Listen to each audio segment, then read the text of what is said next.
So today I have a video that for me feels like it's been a long time coming because I've been waiting for this book since before libraries got quarantined and weren't doing holds and things, but maybe no one else cares because this was a very divided topic. Anyways, I read the Rise of Skywalker book. This one says it's the expanded edition, I assume because some of the scenes are basically like deleted scenes from the movie. You get things like Zori escaping planet Kijimi, and we got like a flashback of the Emperor's memories and stuff, so I assume that's why it's called the expanded one. I've honestly not seen a version that wasn't called the expanded edition, but I've also just got this library copy and haven't gone out and really tried to buy it or anything either. In any case, I feel about the same about this book as I did about the movie, so I'm not really sure why I super wanted to finish my series of reading sequel trilogy books, but here we are, I've done it.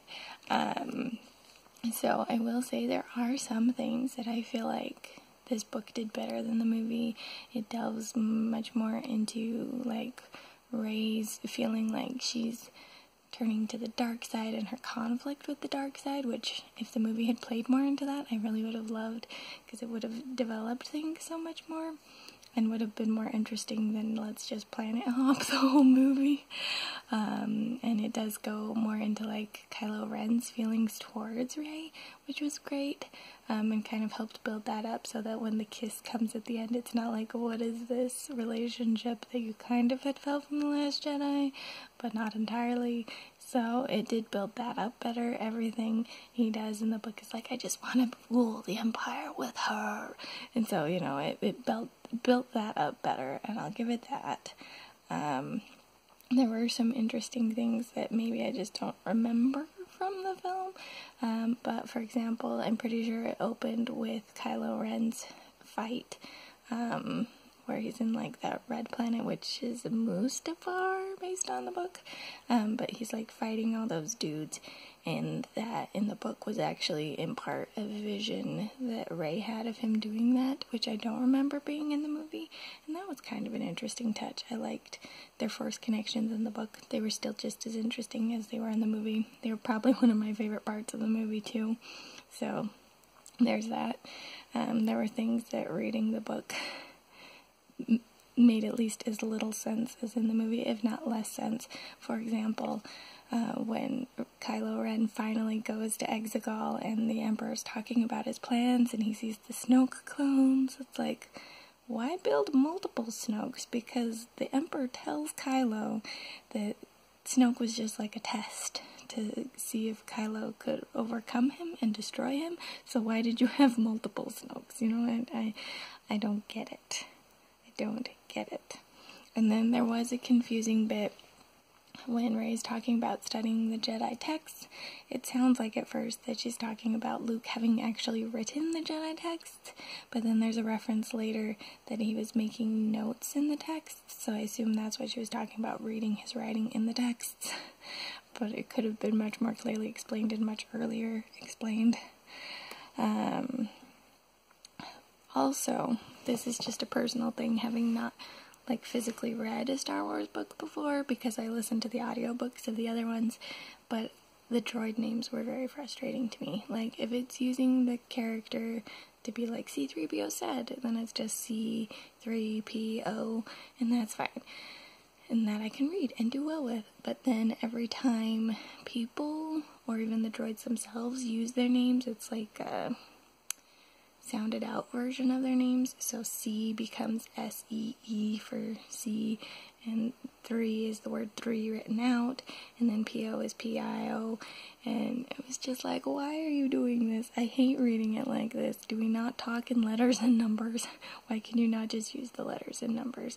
And I mean, I kind of knew that they did it, because I'd at least seen R2 written out as A-R-T-O-O before, so I knew it was a thing, but I'd never seen it that much or that frequently, and it just drove me nuts. The whole book, every time someone used a droid's name, particularly BB-8, every time It was B-E-E-B-E-E, and then 8 was like A-I-G-H-T or something, and every time that those were like spelled out, I was like, no, this is stupid, and I hate it. And BB-8, every time seeing it written out that long, it slowed down my reading of his name, so it was like BB-8 instead of BB-8, and so a minor thing, but a frustration on my end. So there's that. And then there were a few scenes where the writing felt very disjointed, but the movie itself was disjointed, and since it was largely based on that, it makes sense. For example, when they're in that chase scene on the sand planet, the Aki planet, and they're in their speeders, there was a scene where it's talking about them about to get out of their speeders, and then all of a sudden they're in quicksand. And the first time I read it, I missed that the ship had gotten like blasted, and they were like knocked out of the ship into the quicksand. So I was just like, wait, what just happened? How are they already in there? You were just saying they were about to get in. So I had to reread that, and maybe that was just me reading too fast or whatever, but that was frustrating to have some of those scenes like that didn't quite add up. There were a few times where character perspective switched very quickly, and I was like, why are we switching like this? This is stupid. And it doesn't make sense. Or a few times it felt like the character names had been swapped accidentally, and it was like, Finn did this, or Poe did this, and I was like, but it felt like it was the other one who would have done that based on context before, and so I just had some minor frustrations with some of the writing in general. I had a hard time keeping up with some of that. Also, the language of the Force in this seemed a little strange. Like, from what I remember of the Force in other books, it was pretty straightforward. You just, like, used the Force, basically. But here there was a lot of drawing on the Force and channeling the Force, which just made me think of Wheel of Time and how they used the Source in that. And I don't know if maybe Ray Carson was a big fan of Wheel of Time and drew on that language, or I'm just not remembering it from the other books. But that was a bit much for me. I was like, this is just making me think they're using the Source instead of the Force, and I don't like that. So, or the One Power, I guess, is also what they call it in Wheel of Time. Anyways, it was confusing and frustrating. So, and then just kind of a general thought, which I had with the movie as well, is that this is probably the first time I've encountered a sequel that feels like it has the issues that prequels normally have, like adding details that don't quite add up to the original story, and then also how prequels sometimes change characters in ways that don't make sense for their later motivations. It felt like characters here were changed in ways that didn't make sense for their prior motivations, Hux being the most prime example I can think of. Hux from movie 1 and 2, for lack of better terms, 7 and 8, I guess. Hux in those movies is very First Order is important, First Order must succeed, we follow the protocols, we do the First Order thing, you know. And then Hux in movie 9 is like, I don't care if the First Order wins, I just want Kylo to fail.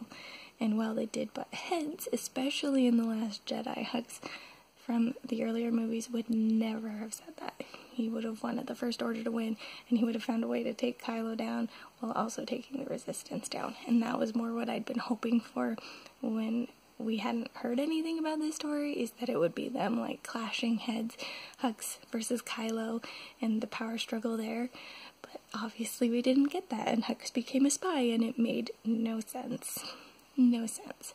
Also, because the story ended up doing the whole Palpatine-Rey thing, there's also a big focus on, oh no, I have this evil bloodline, I'm an evil person, which is trying to play into like her feeling the call of the dark side, which is fine, other than, if Palpatines are such a guaranteed evil in their bloodline, how were Rey's parents able to protect her and want to protect her from the Emperor in the first place? Obviously, there's not pure evil in this bloodline, especially since in that flashback of Palpatine's that gets revealed, the son of Palpatine is actually one of his clones that didn't clone correctly. What? I'm glad they left that out of the movie. There was enough ridiculousness without that flashback scene. But just, you know, if that's Palpatine himself, and just a weird clone version of him that can be good, then why is everyone thinking that, or why would Rey be so convinced that she's automatically evil if her parents protected her and saved her in the first place? I don't get it. And then Leia's death is kind of worse in the book than the movie, which I didn't think it was going to be. I thought that the book would explain it better, but no, it was worse, because the whole book, Luke is talking to Leia and he's like, you gotta do this one more thing, you gotta do this one more thing, and that one more thing is talking to Ben, and as soon as she reaches out to Ben, she knows she's gonna die. And it's like, oh gosh, that's even worse than in the movie, because in the movie, it's like, it's this big effort, and she's just trying to reach her son, and like overextends herself, but in the book, she's been told by Luke she has to do this the whole time, and she knows she's gonna die the whole time, and no, it was stupid, and I hated it. And then after Rey and Kylo have fought on the Death Star, and then Rey runs away to Ahch-To, we have the ghost scene with Luke, which was super weird in this book. A, because all book, Rey has been trying and failing to talk to Luke, and we don't know why she's been failing to talk to him. But then he just suddenly appears and it's all fixed, I guess. Except for not really, because at the end of the book, she still hasn't made that connection with the other Jedis until she figures out how to give herself up to the Force.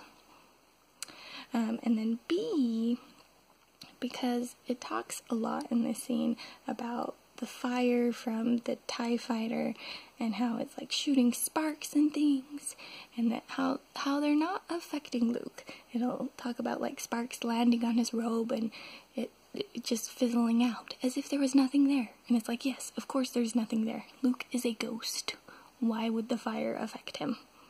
I mean, he grabbed a lightsaber, so I guess maybe that's kind of what you're talking about, is it's like, look, he's still a ghost, even though he grabbed the lightsaber and kept her from throwing it in the fire. But it was just so, like, he's a ghost. Of course the fire's not going to affect him. This is stupid. But yeah.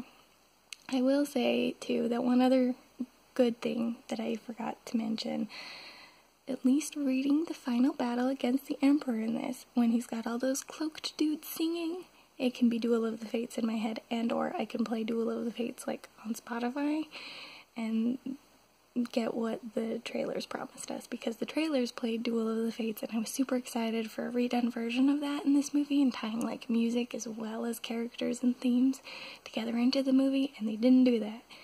But reading it on my own, I can totally do that, so that was nice. Yeah. Also, just one final LOL. The book explains that the medal that Maz Kanata gives Chewie is just Han's medal, and she's like, he would have wanted you to have this. And I was like, oh my gosh, all the people who were like, yes, Chewie finally gets a medal. It's not even his medal. And I was just like, oh my gosh, this is so stupid that they put it in the first place, and that it's Han, so arguably it would be Chewie's anyways, because he's the last of Chewie's friends, or the last of Han's friends left who could inherit such a thing. Duh. But yeah, it really amused me to see that detail. But yeah, that's my thoughts on the Rise of Skywalker book. Also, basically on the Rise of Skywalker movie, because we talked about that as well. But yeah, I don't think I'll ever read this again. I probably won't ever watch Rise of Skywalker again. Last Jedi is still like my favorite of the new trilogy. So what can you do? I tried to renege on a lot of stuff in Last Jedi, but also keeping up with it, like, oh, your parents really were just like scavengers and losers, but they were also Palpatines, you know? Whatever. I do wonder, though, if, based on how J.J. Abrams tried to handle things and that he named her Rey Skywalker at the end, if that was what he originally wanted, was that he wanted Rey to be Luke's long-lost daughter, and then Ryan Reynolds was like, no, let's not do a legacy family. Let's show that anyone can be important. And then JJ's like, no, bloodlines are important. Except for then there was also a comment in the book that was like, the Resistance doesn't care if I'm a Palpatine, it's my actions that count more. And I'm like, maybe the Resistance thinks that. I mean, Luke and Leia ran the Resistance, and yeah, their dad was Darth Vader, so I could kind of see that. But J.J. Abrams sure cares about bloodlines, whether the Resistance does or not, because he made you a Palpatine.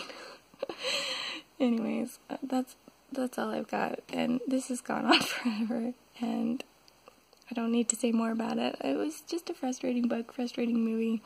I might go see if I can find prequel books that are Star Wars tie-ins, though. I think those might be fun to read, especially the Anakin Padme stuff, because that was my favorite part of the prequels. Anyways, I think that's all I've got for now. Let me know if you liked Rise of Skywalker, either the book or the movie, or what other thoughts you may have about, like, plot inconsistencies that I missed and haven't talked about.